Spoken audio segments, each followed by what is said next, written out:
গত 8 তারিখে সকালে আপনারাও কম বেশি সবাই সংবাদ পেয়েছেন যে গজারিয়া থানাধীন আনারপুর এলাকায় কিছু রুগ্ন এবং অসুস্থ ঘোড়া জবাই করা হয়েছে, এরকম একটা সংবাদ আমরা 8 তারিখ সকালবেলা পাই। এবং এই তথ্যের ভিত্তিতে গজারিয়া থানা তৎক্ষণাৎ তার টিম নিয়ে সেখানে আনারপুরার একটা জঙ্গলে একটা পরিত্যক্ত বাড়িতে হাজির হয়ে আমরা কিছু পশু জবাইকৃত মাংস উদ্ধার করি। এগুলো মূলত ঘোড়ার মাংস। এখানে আমরা তৎক্ষণাৎ 9টি জবাই করা ঘোড়ার মাংস আমরা জব্দ করি এবং একটা জীবিত ঘোড়া উদ্ধার করি। এবং পুলিশের উপস্থিতি টের পেয়ে যারা এটার সঙ্গে জড়িত ছিল তারা দ্রুত ঘটনাস্থল ত্যাগ করে তারা দ্রুত ঘটনাস্থল থেকে পালিয়ে যায়। এটার পরিপ্রেক্ষিতে আমরা অনুসন্ধানে নামি এবং আমাদের যে অতিরিক্ত police super crime and ops জনাব ফিরোজ কবিরের নেতৃত্বে আমাদের সার্কেল অতিরিক্ত পুলিশ সুপার বিল্লাল হোসেন এবং গজারিয়া থানার ওসি ডিবির ওসি এর সবার সম্মিলিত প্রচেষ্টায় এবং এসআই পলাশকান্তি রায় এবং এসআই ফিরোজ কবির এবং এসআই ইয়াকুব হোসেন এদের সম্মিলিত একটি চৌকস টিম আমরা তদন্তে নামি যে কারা কারা এই বিষয়টার সঙ্গে জড়িত, কারা কারা এই রুগ্ন এবং অসুস্থ বয়স্ক ঘোড়াকে জবাই করে গরুর মাংস হিসেবে বিভিন্ন জায়গায় সরবরাহ করছে।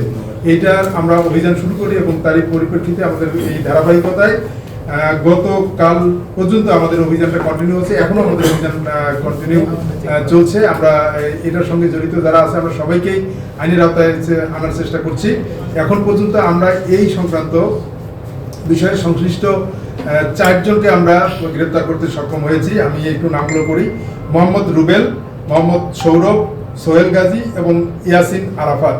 এদের মধ্যে মোহাম্মদ রুবেল ইনি পেশায় একজন কসাই, গরুর মাংস বিক্রি করেন, কিন্তু এর দীর্ঘদিন থেকে ইনি বিভিন্ন জায়গায় বাংলাদেশের বিভিন্ন দুর্গম এরিয়ায় গিয়ে এই রুগ্ন এবং বয়স্ক ঘোড়া জবাই করে দেশের বিভিন্ন জায়গায় গরুর মাংস হিসাবে এরা বিক্রি করে আসছে।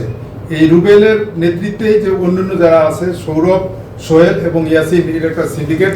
এই সিন্ডিকেট দেশের বিভিন্ন স্থানে তারা গরুর মাংসের চালানোর চেষ্টা করছে।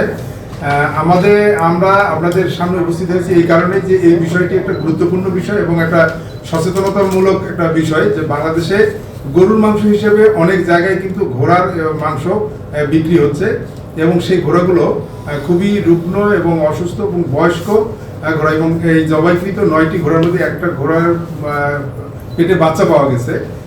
একটা ঘোড়া আমরা জীবিত অবস্থায় উদ্ধার করতে পেরেছি এবং তৎক্ষণাৎ আমরা এটা জব্দ করে প্রাণী সম্পদ কর্মকর্তার হেফাজতে আমরা দিয়েছি এবং যে জবাইকৃত 9টি ঘোড়ার মাংস আমরা তৎক্ষণাৎ পশু সম্পদ কর্মকর্তার কাছে জমা দিয়েছি যাতে এটা ধ্বংস করা হয় এবং এটা পরবর্তী পরীক্ষা নিরীক্ষার জন্য রাখা হয়। এইটার জন্য এইটা আপনাদের কাছে বলার উদ্দেশ্য যে এটার এই ঘটনাটি এই যে রুবেলের যে প্রধান যে এই এখন পর্যন্ত আমরা যে 4 জন কাকে ধরেছি, এই রুবেলের কাছে আমরা জিজ্ঞাসাবাদে যেটা আমরা জেনেছি যে এই ঘটনাটি শুধুমাত্র এই 8 তারিখে যে গজারিয়ায় ঘটেছে এরকম না। সে স্বীকার করেছে যে বহু জায়গায় উনি এই কাজটা দীর্ঘদিন ধরে অনেক দিন ধরে এই ব্যবসাটা উনি চালিয়ে আসছেন। কখনো কখনো যমুনার দুর্গম চড়ে, কখনো এবং এই যে গজারিয়ার যে আনারপুরা, এখানে কিন্তু এর আগেও একাধিকবার কিন্তু এসে উনি ঘোড়া জবাই করে মাংস বিভিন্ন জায়গায় সরবরাহ করেছে। আপনাদের একটু জানিয়ে রাখি যে এটা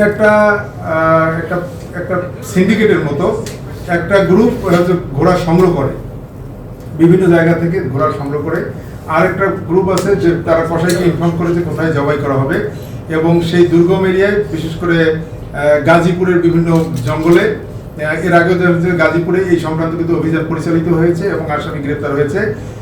এরপরে এই যে গজারিয়া থানাধীন আনারপুরের এই জঙ্গলে একটা পরিত্যক্ত বাড়িতে হয় ঘটনা ঘটেছে। যমুনার চরের কথা বলেছে, তাদের নির্দিষ্ট লোক আছে এবং তাদের পরিবহন করার জন্য সুনির্দিষ্ট ড্রাইভার এবং সুনির্দিষ্ট পিকআপ রয়েছে। এই মাংসগুলো এই পশুগুলো জবাই করার পরে তারা সেগুলো প্রসেস করে সব বিভিন্ন শহরে বিভিন্ন জায়গায় তারা সরবরাহ করে থাকে দীর্ঘদিন ধরে।